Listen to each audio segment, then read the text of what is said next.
It's no secret Governor Daniels is thinking about running for president, and if he does, he's making it clear what his top priority will be: combating the national debt, which he calls a mortal survival threat to America.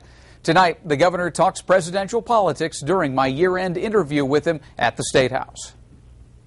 Many have said you would have a lot going against you if you were running for president, and some obstacles you just can't help. One is that you're short. I don't dispute it. You know, if it comes down to height and hair, I guess we wouldn't do too well. Mark, in different ways, questions have come up in the past. In any campaign, there's always going to be pluses and minuses. And I've always taken the position that it is not for me to suggest to any free citizen why they cast their vote.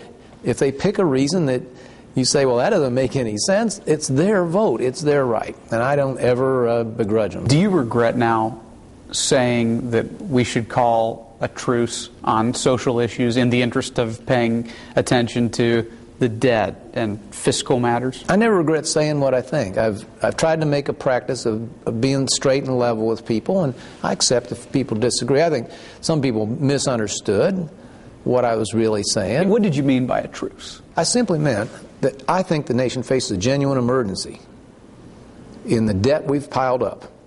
It could wreck America. It could end the American dream, literally, if we don't handle it, and handle it soon. It's just like if there was an army on our border. We would drop other things, or we would set them aside for a while, and we would rush to the barricades and defend our country. And all I was saying was that if you're facing a mortal survival threat like that, we're going to need to get together more than just a bare majority of Americans.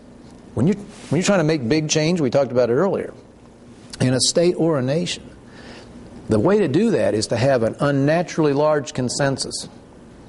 And so we're going to need people who disagree sincerely about other questions to agree about these changes. This was not you saying, I'm not going to work to appoint Supreme Court justices in the Alito or Roberts or Thomas mold. It wasn't anything to alarm social conservatives. First of all, it wasn't directed to them. It was directed as much to people who, for instance, are very aggressively trying to change the definition of marriage. Stand down for a while. Let's save America. I've had the first and only Supreme Court, Indiana Supreme Court opportunity I think I'll ever get.